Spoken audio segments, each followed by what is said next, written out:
I want to try to get to them. So if no hands are shooting up, we did have some questions from a family that couldn't be here, but they submitted them. They had recently been studying in the book of Job, and they said, "Hey, we got some questions about Job. So let's see if we can jump on these." The first one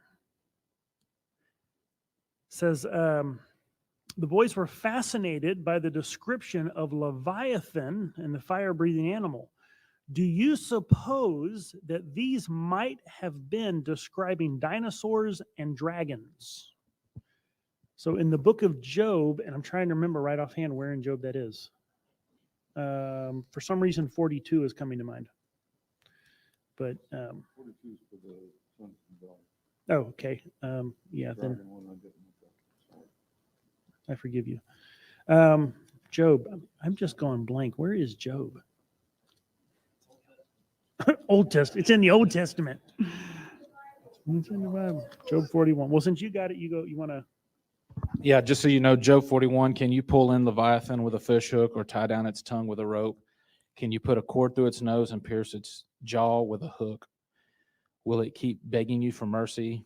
And then it just goes on down like it's a huge animal, apparently. I don't know about the fire breathing. Yeah, yeah, because it goes on and it's actually it's giving descriptions. I mean, the whole chapter really does kind of get into it. Well, what's so fierce? Yeah.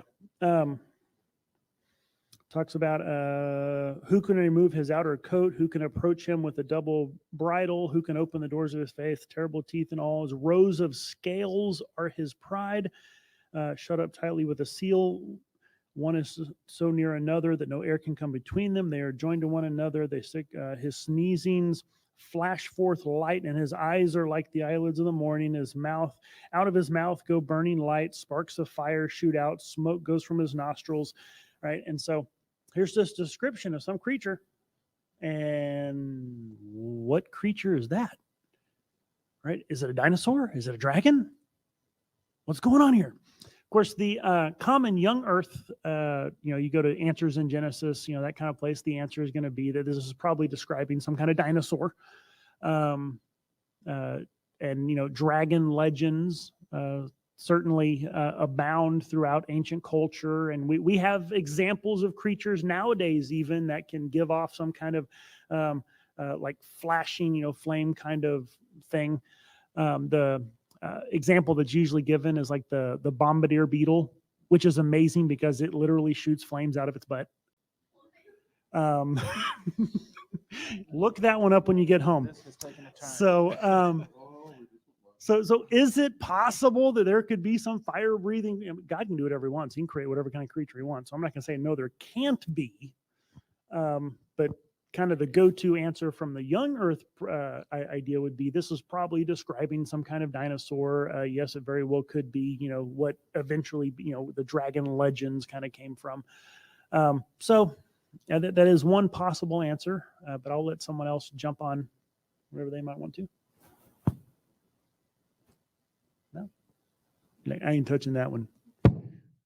We're talking about fire-breathing creatures and beetles shooting flames out of their butt. I don't know what's going on over here.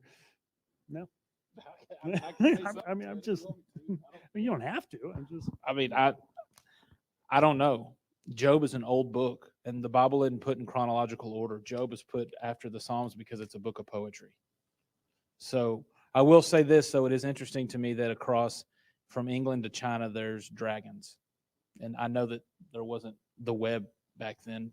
So I would tend to believe that there was some big animals roaming around. We have fossils of bones that if humans saw them probably would think that's a pretty big dragon. But,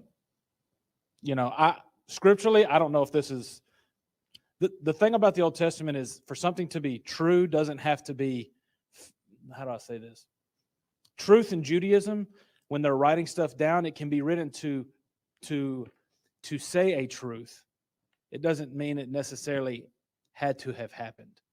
That doesn't mean I don't think Job happened or isn't real, but it's Jesus spoke in parables. Did those stories happen, or were they stories that he told to say a greater truth? You know what I'm saying? That comes out of this Jewish thinking and this Jewish thought of, I'm going to say a story to convey a larger truth. Well, Job 41 is to convey that as big as this Leviathan is, and it doesn't make sense for it to be in there if no one knew what it was, right?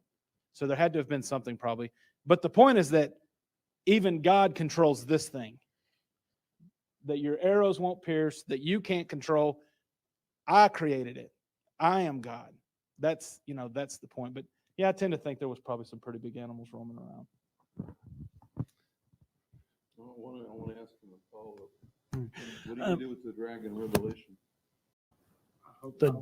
The dragon in Revelation. I hope I don't see it. There you go. Okay, now let me say something. I'm going to try to do it really quick because there's a lot of things going here. Leviathan is it's not just the Bible where Leviathan shows up.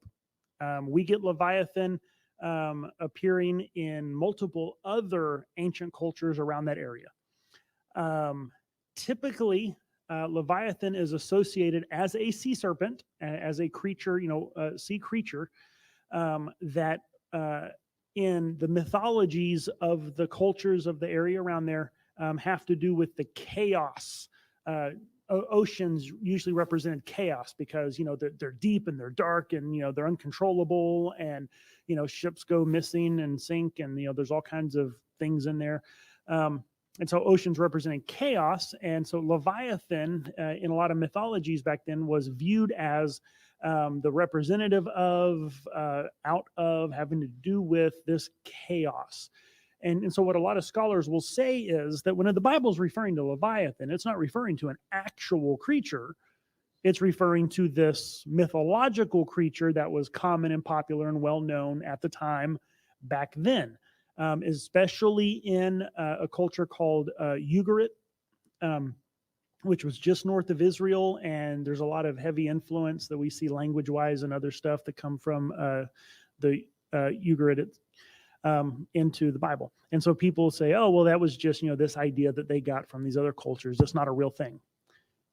Well, but then I'm like, okay, well, all these cultures seem to have the exact same idea. And, like I said, we ain't got the World Wide Web. So maybe there was a real creature that gave birth to the myths. And so, I can't say for sure whether or not what is described in Job 41 was literally a real flesh and blood creature that walked the earth. I tend to think it was because all the other creatures he mentions and describes are real creatures that actually walked the earth. That it happened to also get mythologized in some cultures doesn't mean it wasn't a real creature. And because I am a young earth creationist and I do believe the earth is, only, young, like 6,000 years is really young. 6 to 10, somewhere in there, kind of 1,000 years old. I think that man and dinosaurs walked in. I know there's people that'll probably be like, oh, he's one of those nut jobs, right? But I think there's lots of evidence for that. And I think that this is one that there's a creature that Job would have known what was being described. Was it a dinosaur? I don't know. Was it a dragon? I don't know. But I think whatever's being talked about, even if it was mythologized in some way, was more than likely a flesh and blood creature. If I'm wrong about that, it doesn't change the fact that what God is saying, like he pointed out, is, hey, this big thing, whether it's a real creature or something from mythology, I control that. That's who I am.